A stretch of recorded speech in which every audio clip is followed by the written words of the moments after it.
Olá, mulheres, aqui quem fala é Viviane Martinello, do Esposas que Oram. Nós estamos juntas lendo o livro O Poder da Oração Segundo a Vontade de Deus, da Stormy O'Marion, da editora Thomas Nelson Brasil.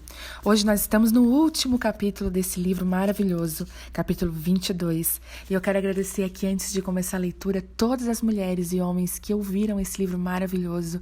E eu quero pedir que estejam orando por nós. Novas leituras já estão sendo disponíveis, autorizadas pelas editoras. E creio que vem muita novidade por aí, muito livro bom chegando para nós. Vamos lá?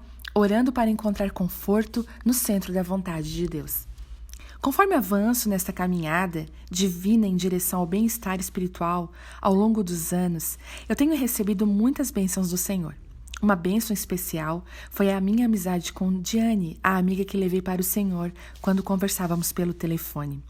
Diane e eu nos conhecemos na aula de teatro no colégio e logo nos tornamos boas amigas.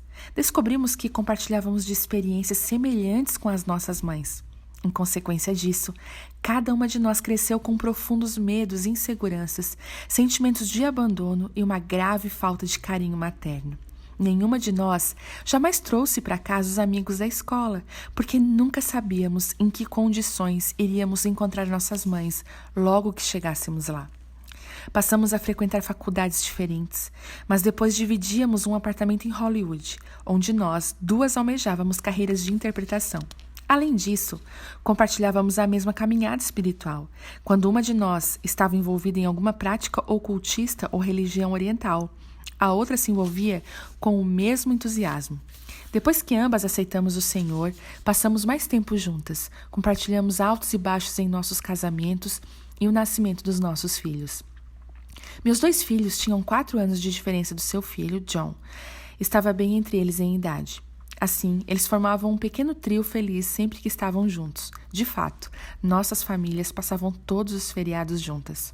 Quando John tinha 6 anos, Diane foi diagnosticada com câncer de mama. Nossas famílias ficaram arrasadas. Ela passou por uma horrível operação e um tratamento após o outro, enquanto continuávamos a orar por sua cura.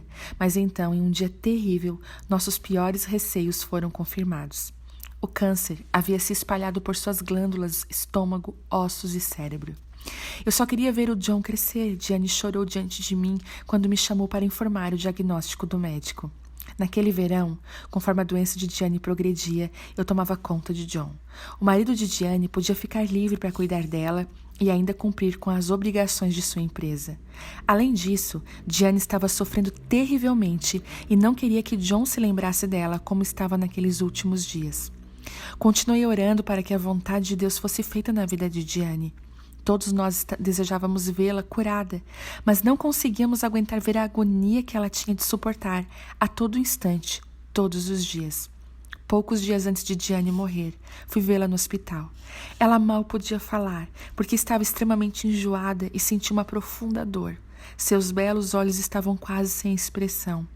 Coloquei um pano frio em sua testa, dei a ela alguns pedaços de gelo para a secura na garganta e apliquei uma pomada em seus lábios ressecados. Então eu lhe perguntei se ela havia escrito uma carta para John. Tínhamos conversado sobre isso nos últimos meses, mas Diane havia estado hesitante em fazê-lo. Eu sabia o motivo. A carta era muito definitiva. Significava que ela sabia que estava morrendo e ela queria fazer tudo o que pudesse para evitar enfrentar essa possibilidade. Mas desta vez, ela indicou com a cabeça que de fato havia escrito a carta e me disse onde encontrá-la. Na semana em que John nasceu, Diane e seu marido tinham me perguntado se eu concordaria em tomar conta dele, se alguma coisa acontecesse a eles. Naturalmente, eu disse que sim, e John ficou conosco em seu testamento. Naquele dia no hospital, ela me perguntou novamente. Eu lhe garanti que sempre cuidaria dele. John tinha 8 anos quando Diane morreu. Durante meses depois de sua morte, eu o mantinha conosco durante a semana. No começo da segunda-feira, o pai trazia John para nós e depois voltava para buscá-lo na noite de sexta-feira. Sempre detestei vê-lo ir embora. No ano seguinte, John e seu pai se mudaram para o Oregon, onde seu pai poderia trabalhar em casa e ficar com John em tempo integral. Sentíamos falta deles, mas ainda conseguíamos vê-los todos os feriados e nas férias de verão nos anos seguintes. Então, certa tarde, recebi um telefonema da polícia de Oregon. O pai de John havia morrido em um acidente de automóvel e com 16 anos, John era órfão. O nosso coração ficou despedaçado por ele novamente. Naquele outono, John se tornou nosso filho espiritualmente adotado e eu me tornei sua tutora legal. Ele sempre foi como um irmão para os meus filhos e era como meu próprio filho. Agora o relacionamento era oficial. Como fomos abençoados por tê-lo como parte da nossa família. Ele era a peça que faltava que nem sabíamos que estava perdida. Deus sabia que precisávamos de alguém para completar a nossa família. Todos nós o amávamos, mas eu particularmente o valorizava porque ele me lembrava muito a sua mãe. Tinha sua inteligência e perspicácia, assim como alguns de seus trejeitos e expressões. Por meio de tudo isso, eu aprendi que se coisas dolorosas e difíceis acontecem com você, não significa que você está fora da vontade de Deus. Na verdade, muito pelo contrário. A vontade de Deus muitas vezes envolve situações muito desagradáveis. Em função de tudo o que aconteceu com John e sua família, meus filhos aprenderam que quando o impensável acontece, Deus ainda está no controle. Eles viram que à medida que você ora passo a passo em sua trajetória, em meio a uma tragédia, Deus extrai o bem da situação. Eles sabem que quando você caminha perto de Deus e vive em obediência aos seus caminhos, pode confiar que está no centro da sua vontade. Não importa quais sejam as circunstâncias ao seu redor. Essa experiência e outras me fizeram perceber que o centro da vontade de Deus não é um destino, é o próprio processo. A vontade de Deus é um lugar onde escolhemos viver todos os dias, à medida que buscamos ter um relacionamento íntimo com o Senhor. Estabelecemos uma base sólida nele e aprendemos a andar no seu caminho. Oração.